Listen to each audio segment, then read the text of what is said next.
zanina kau ran hau ten trong trai khom an lo nei le ta a zanin hunang hi a taksa dam lo te dam lo na nei te le a missionary ten hun he hun hi a lo thlal thin viau maya chung jinga po kai pok lo tel ve a hlani don dam do in hun thuma om nu in kau ran hau ten min trong trai puya a tu hla hian chu trong trai na chu takin a changin oma helai muna ser hrana omin a hun kan chang theya a kau ran min trong trai puina awang ti ka sia a pathian le kau ran te hena ma sa in lom thu kan sei du e pathian thu mun hi mi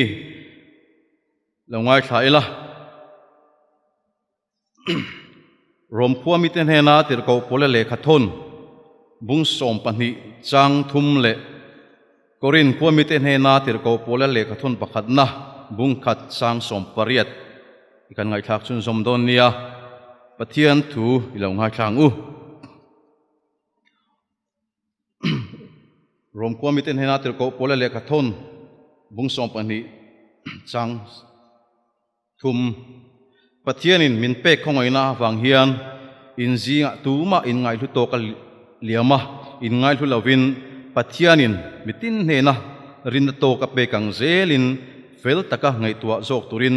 ka ti theu achawu ti le korin komiten hena tir ko pola le ka thon pakhat na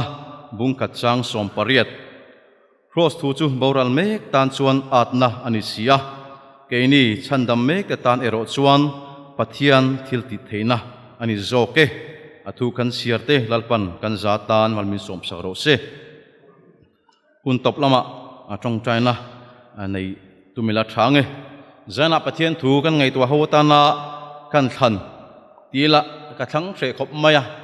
kema nun kenin pas kan ti silawa amaro chu mani nun threng chungin a hei khovel thila chuan mithiam te mi lo tling ten an zir konga an lo thlin na kong te an soi thina ngai nom thina amaro chu zana hian ka lo thlin lo na kong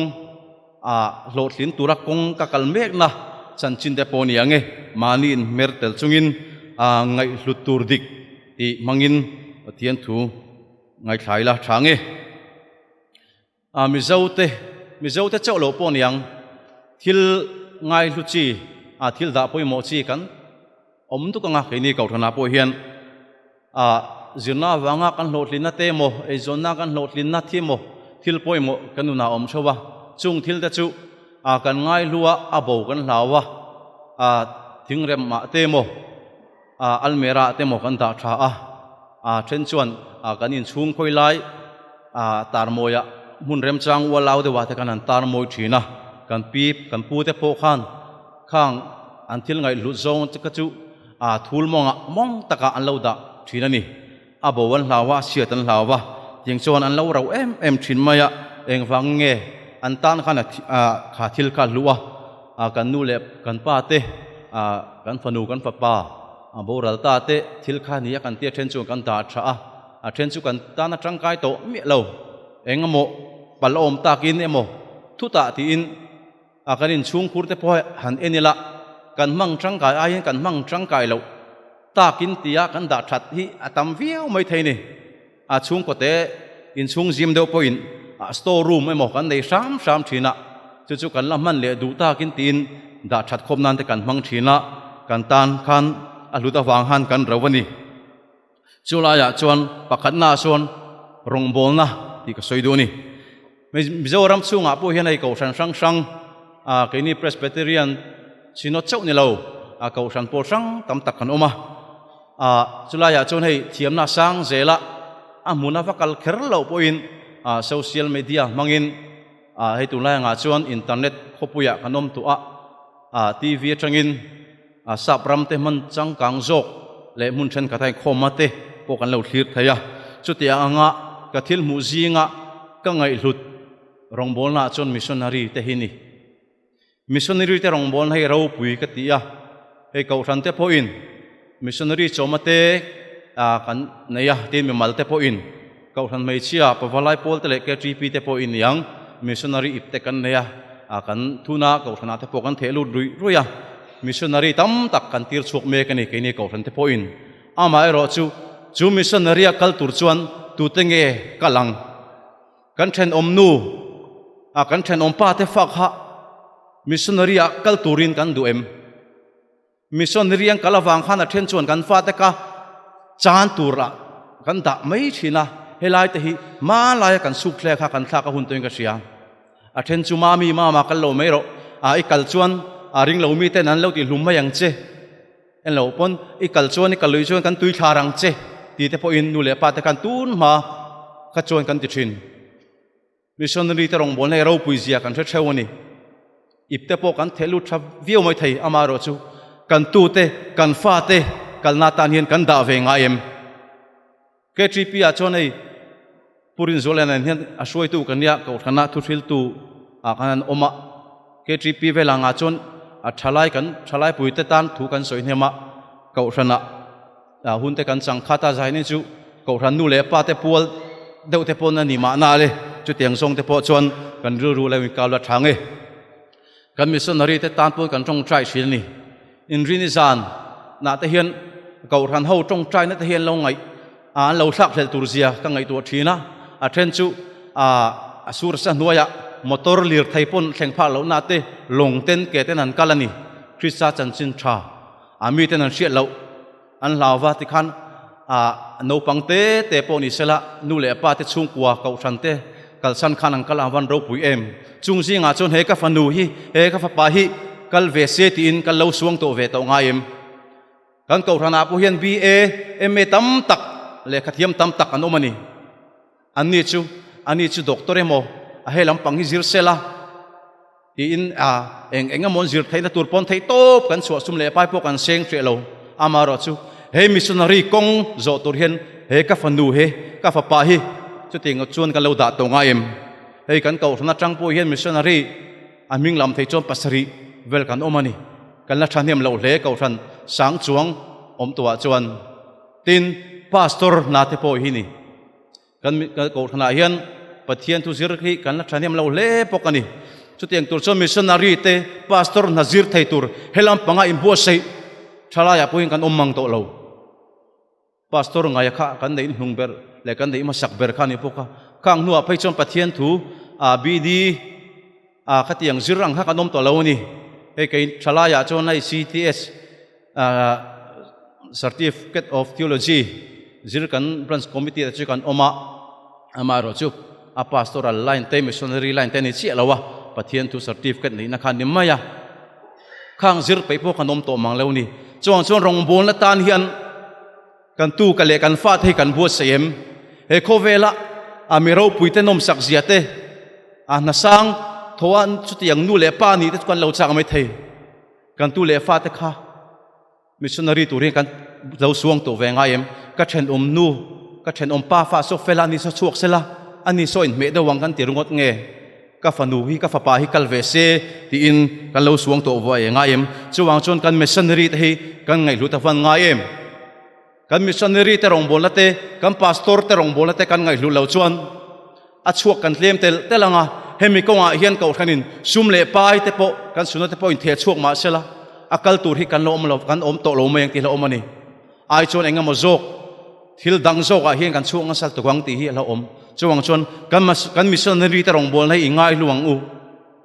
kan an chuwa wang khan kan fanu kan fa pa kan tunuk ani na bo don chuang lo ani na kha ngai reng ani a rong bol na kha adang deuh mai ni chuwang chon hemi ko nga hian ko than nu le pa te po in kan tu kan fa te i kong i ko mong u panina chuan biak in ngai lut biak in changkang tak ro pui tak te po manga a thena chon thingtlang a chon a same type te po mang hei kan sino te po in ram hla jok te fil jok te ko than dom chu ten ti a ko than tan biak in te ko than hol te kan sak ini ko than te po in rieng chon ma kan la a biak in te pon hong to helani chumia chon biak in ngai luta hian kan fa te hi kan suaim kan ko mu em picnic spot changkang tak mun nuam tak tlang eng mo view nuam tak te ni hi khilai dur tlang ate pon yang dar thalanga pha an siama kan tu kan fa te suai kan chaka then chu kan suai ni mun nuam tak changkang tak katam em mai ni chung tiang an thena tur chuan sum le pai tam tak te pon nu le pan kan seng re lo hậu sa deu te chuan cái nín thính pui đồ ra trả lệ paratha về cái này pui lại chuan theng chuan mà ni na cho tui tak tak ấy thầy lại khan dine out pui hotel chang cả ngã sum chung qua vok sake zi khat cái nín cái này thầy lại ni chuan engem một dàn khata sing ni sing thum sengin chung qoin cho ten ve chuak thin thì thầy ta chuan chaviu mai thầy ama ro chu he biak buk in thiang le ma hian kan tu le kan fa hi suai thei tur hian kai hian kong kala em ma kala em chuai chon hun nuam le hun chang kang zok picnic spot te mo khola em mo hian suai hi ka chak zok em biak in hlut na chang ka tu le ka fa te hian ka tu em veng not branch lungsen ko thana wakem nei ma na kan kala pastor ngaya tuna omna hian chulaya chon kini ang kausan langin ani kausan huma chuan no pang department sang sangai khom na omlo biak in bokha biak in pui khatero te cholani chulaya chon puitling sunday school lai no pang lampang ha kanin pol nuk maya kan rinwai noi mai ni a then chu lam tu la awa in tok te pon oma a then no pang an trap deu roi te pon oma ni ka tiang khan a then in then an lo beng chenga kan rinwai noi mai ni amaro chu kholaya pastor kha ka lo the talawa chera tang hin an lo dinga cái này cậu thằng nào cho nên nấu bằng tay cần ngay thấy anh lâu lấy đâu mà anh lâu nhìn lấy đâu này point cần en liam anh nhìn lấy rèn đón lâu bạn nôm lấy rèn đón lâu đủ lát lăng val bụi tiếng cũng mình tin hôn nào cho tiếng beng chênh thế chú rể về mấy đón cho bằng cho hệ biết cái nào hiền lâu cái lâu sẽ là in khom hôn la hiền muốn đang lâu lên sẽ là nu lệ pa lâu hiền coi anh nghe lâu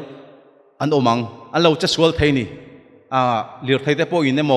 anh chung thiếu thầy lâu theng thầy cho bằng xuân cần tu lệ cần pha thì biết cái nào hiền cần suy sinh thì cả lão chín tin chẳng chén nu chẳng chén pa đâu thế bộ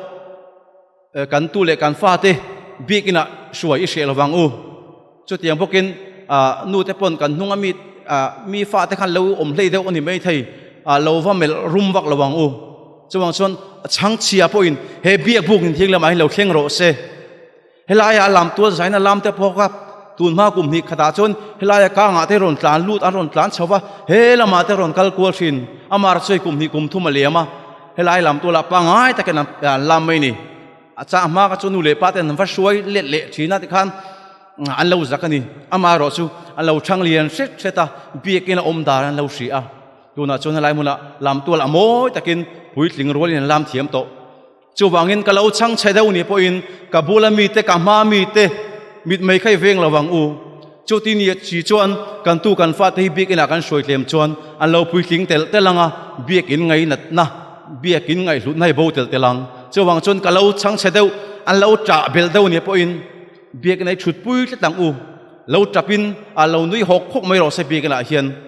pa in chụt tham muốn thắc, cho vàng chuan nô bằng té anh đi lại chăng biết cái ngày lúc nó trang anh chỉ lâu chuan, cần phát hiền lâu pui kính hôn lại chuan. Biak in level lah hin suai har sa to khopang veng not presbyterian kan in dan tirla chuan in huai kan in khoma trong trai te kha life in rel trong trai tu te khan in nga deuh te kha ngai thin then kan trong trai tlewara then chong in de khan po na ting chang la chu kha then an zaya then an va trong trai hang kan remove bup zel mai ni biak in kha re ngai lo wani tu na nga chuan mitlem te biak in kota hallelujah amen tin zana dar bodar som vela an out thin khang chau kha thom om to trong trai rual ri phei chu zan rea chuan om to om lo ni mitlem te chon trong trai thin kan biak in ngai lut ta hi re tel telem kan biak in aya mun nuam zok thei tam lu tu ka chuti nga chuan kan tu le kan fa te hi soi kan chak to zok kha kan biak in ngai lut na thei re tel tel mai ni chuang chon nu le pa te po in helai komik himi konga hian trani lang u sam sik tu chuan ibiak in hun chung kot la ya ni khat om hi ni sang khat ai na thazok sia so sual na poni na om ai chuan ka pathian ina kong kharveng tu ni po a thazok ati ni chuang chon biak in kong kharveng tu mai mai ni po khamin an lo tha hlel ani chuang chon kan tu le kan fa ta hi ho tun ai sa in biak in level ai ni suayang u an zilai kan ngai poi mol tu ka lekha zir ngai in khomai chon lekha ziro te bo lo ti mai thei lekha zir te pho hun om a then chu choi cho nu lo no panga counselor ka dom la khan cho nu in khom lo chan te kan zo thina homework kan nga le tu ka an tia anu le pa te kan zo ta lekha po zilo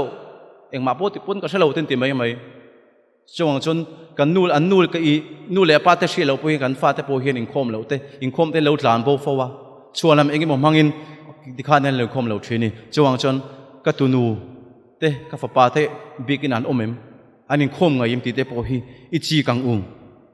adol le chuan van ram ngai lut in zir ti rang van ram te khi ro pui kan ti marka bung som sang som ni panga chuan mi hausa pathian rama aluain sanghong sei riau benga alu tlanga olzo ka te ni van ram te hi kan rin ang hian kan ngai ang hian lu ol ngot lawang kan ti trak anga kan ti ve sam anga pathian min khong nga kan lut ve thei samang chumo kan ti mai thei ama ro chu kan rin ai chuan achunga lo ki harang thu sil tu te ponan soya van rama chu lungai na te she omate ril chama te om to lawang nat na te pom to lawang kan ti ama ro chu ki van rama khian tu ma akalma sani kan tum le bok si lawani engwange ni yang van ram kan ngai lut na te hi abo ta em ni yang chen nu le pa then tam tak te chu ei zon na an boi ema ei zon na kongai nang lawa then chu thu chunga pen manga ei zong chi te then chu asur asan huaya ei zong chi te kan omani taksa ha dan te chau dan te poinang lawang kan tu le kan fa ten kan chung ku ain mi ei ang mi sin ang nei ve lo lavin nu le pa in thei top kan chu sia chulaya chun in chunga kanan honga taksa chawa enge kan soi thinang enge kan in chunga kan soi thinang kan ei zong kan ei puite chanchin na thalo lai nge kan rong bol puite kan ei lo thu te kan mil lo thu te mi kan fa kan tu te bola hing mi chanchin na chezong soi te tam tu ko wang te ningem khi van chanchin khi kan soi ngai em an nei le hlawa an sin lo hlawa ha kan na kan tho hang hian chutiang kan tho ha wang chuan pathian ram chanchin po hi kan in chung kura hian kan soi thei lawang ti lo om chung kwa mu te fu lai chuan ke ngei po kan bang lo ni chung kwa po kan bang lo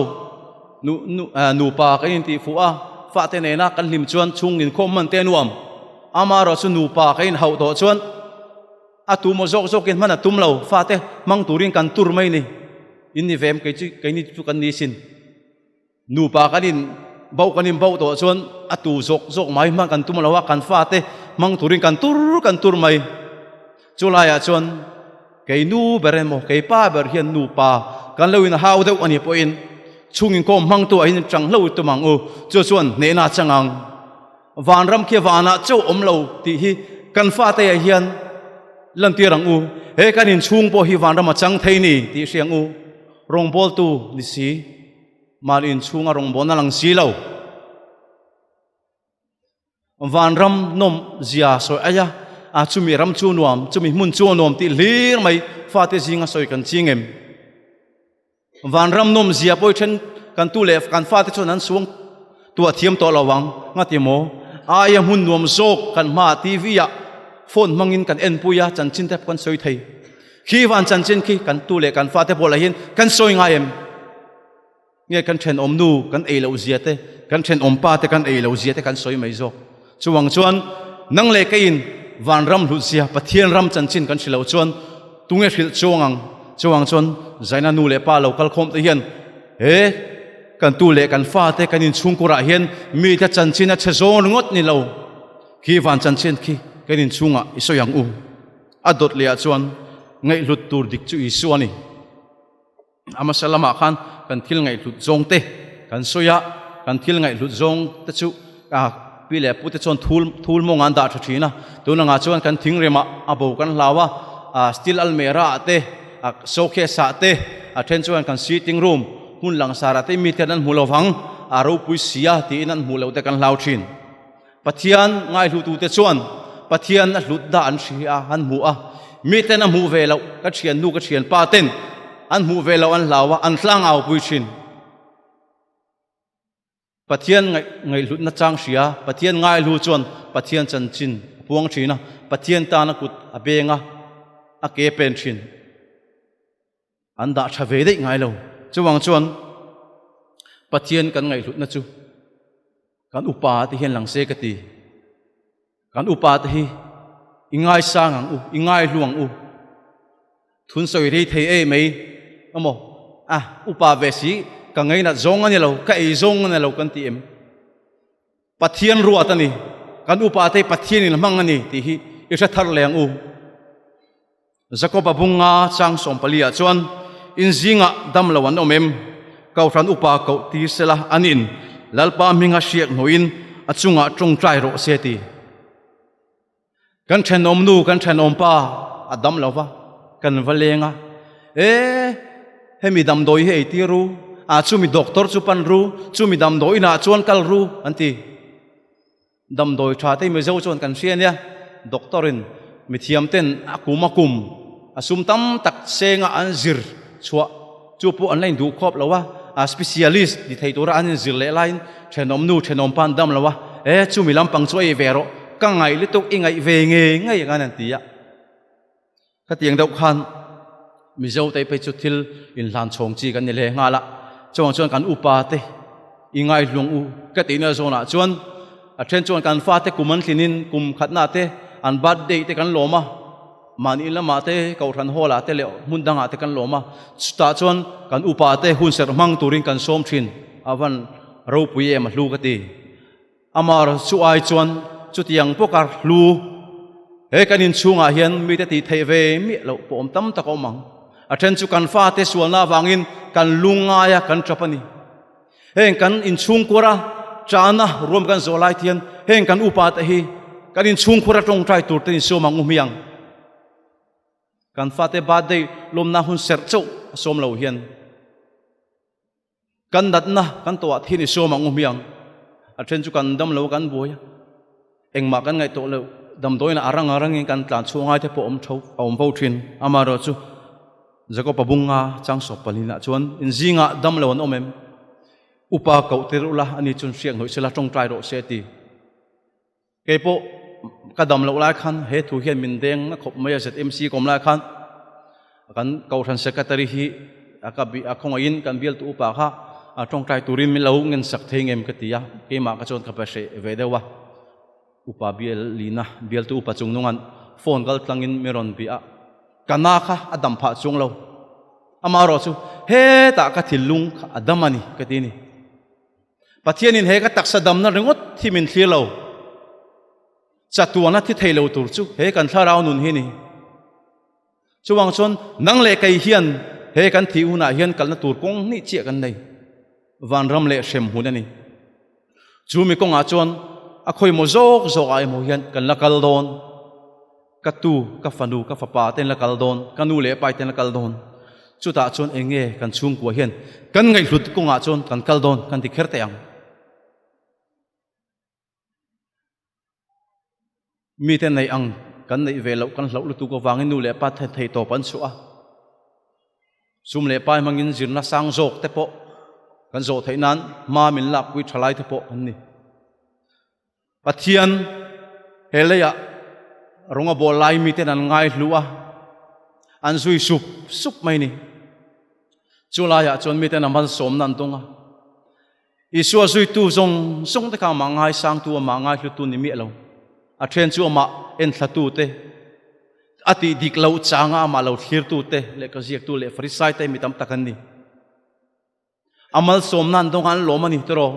amal som nan donga ro pui a then chu an thil ti mak ti mu tum ringot khanang kala amal som nan don nuin pathian chu an thei ngil le si thin keini po in kan chung kwa har san tam tak kan nei mai thei ami malang zong po in chumi konga chum pathian kan au thi na tero amal som te kan dong ani amal ro chu amal som na kan ton te hian pathian mela hli si thin pathian mal som ma don te chu nuama tu ka tira chon lalpa ka lom he kan ti ama ro chu kan lom na chung te re lo kan thai ngil le mai thin tu lo ka te chuang chon pathian hi mal som na don na tlak chaw pathiana kan ngaim kan chung kwa in suala wang kan rum na te kan nat na tor na awang kan rum na te hetianga te hian pathian ngai lut na chang siang u pathian ngai lut tu ten hena pathian ai puang thin amal som na ringot tu ma pathian kan ngai lu ni chuan kan bo sanang phar som te pok hati dama adang zong an kal bawa pakhat chi lom tu soina chang hria om chuwang chon he kan taksat chunga kan chung ka chunga hian pathian mal som na po kan tunganga amal som lo na po kan tungang chu ta chuan pathian ngai hlu tu te an ding chokang ring lo te po in pathian nei ve anin zirti na chuan kan lo thi huna chuan a fel deuh pathian tan thil thati deuh chu bonga an chuanga a then sual deuh chu rula te utuka ten chenga ngan ti ke ni chuan kan thin huwa kan tharau pakhat chuakanga van rama emo sem huna kaldon kan piang non le to don lo chuwang chuan pathian ngai hlu tu te chu pathian hena an kalang pathian ai thil dangai poimo te chu tu te chu van ram ni lo zok konga khanang kaldon chuwang chuan zaina hian ke ni chung kwa hian kan chung kwa hian enge kan ngai hlit tu chan chin nge kan soi thin eng chan chin nge kan soi thin eng lam hoi nge kan ti thin kan chung kwa hian chuwang chuan pathian ngai hlut tu pathian ngai hlut chung kwa khani zel thei turin ngai hlut tur dik li suwa hi ilo ngai hlu selang athu kan soite lalpan kan satan malmin som saro se